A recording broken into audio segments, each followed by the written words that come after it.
I'm Kate, I'm 51 and I've been working for the Advonet group for 14 months now. I come from a background in education, mostly working with young people with special educational needs, and age 50 I wanted a complete change of career.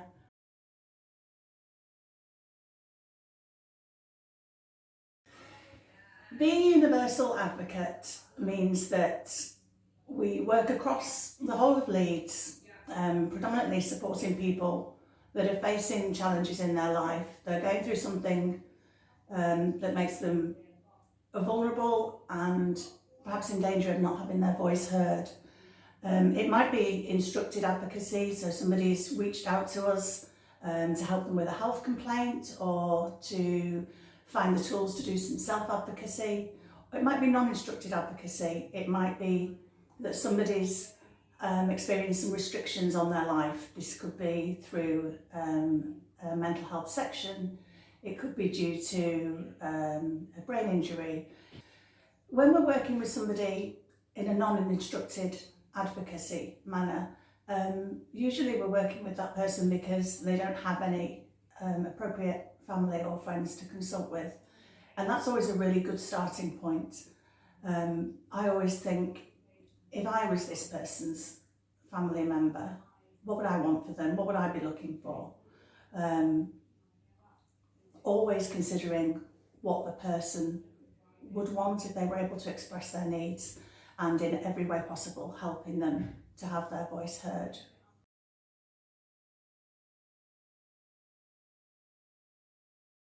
It's really difficult to think of a typical day when thinking about working as a universal advocate, because the role is so varied. That's one of the exciting things about it.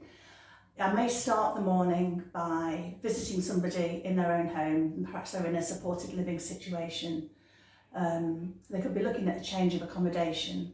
I have clients that have challenges to the way that they communicate, so it may be that I've created some resources to help facilitate the meeting. I might be working with visual adaptations. For some parts of our work, we might work over a longer period of time. Some parts of our work are short, sharp pieces of work. It could be either I might then have an appointment with somebody living in a care home, a care setting, and because they're restricted in some ways. When visiting somebody in a care setting, the likelihood is that if they lack capacity, their liberty has been restricted in some way, and as a universal advocate, our role is to ensure that this is done in the least restrictive manner possible, and that any restrictions that are placed upon that person are proportionate and are fair. Everything that we do as advocates boils down to the things that are done to a person, the decisions that are made regarding a person, that they're fair.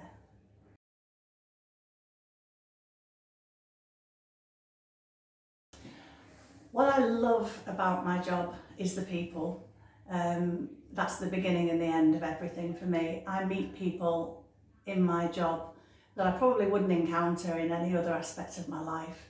I meet people at really difficult, challenging stages of their life quite often, and it's an absolute privilege to be part of it. Whether it's somebody that's diagnosed with dementia, getting to know them and finding out their vast and woven tapestry of history, whether it's somebody that's had a catastrophic brain injury and that's having to learn to live their life in a different way. It could be a young person experiencing a mental health crisis. It all boils down to people, and everything we do is people-centred. The Advonet group employs such a diverse workforce. It's incredibly inclusive. It's very exciting to work with such a wide group of people. I don't think you could work in advocacy if you weren't a people person.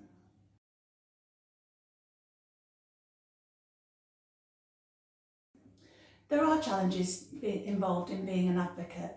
You're working with people often at very vulnerable points in their life, and that can be emotionally quite challenging. The main challenge I have when working in advocacy is being mindful of the boundaries of the role, because we're not support workers, we're not care assistants, social workers, solicitors or lawyers. We're none of those things, and yet our work intercepts with all of those people. We work with all of those professionals. We are there to ensure that the client's voice is heard and that the client's wants and wishes are respected. And as somebody that cares about people, it can be quite a challenge to be boundaried in that way, because we want the best for our clients.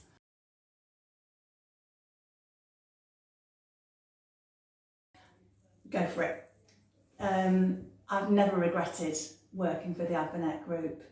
I applied for the role of universal advocate as a 50-year-old. I had no direct experience. I hoped I had transferable skills, but I really wasn't sure. The interview process, the whole application process was really, really supportive. And even from the first time I came in to be interviewed, just seeing the people around the office, the general ambience, it was somewhere I really wanted to be.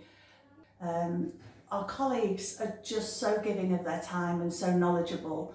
So you'll have lots of shadowing opportunities. Nobody's going to try to make you run before you can walk, but equally, you know, if you're ready, nobody's going to hold you back either. The training is absolutely fantastic, a really great mixture of in-house and external training courses. And I'm still learning. I've got so much training coming up soon for me. I'm due to start my independent advocacy qualification, which is a professional qualification. And as a lifelong learner, that's really important to me.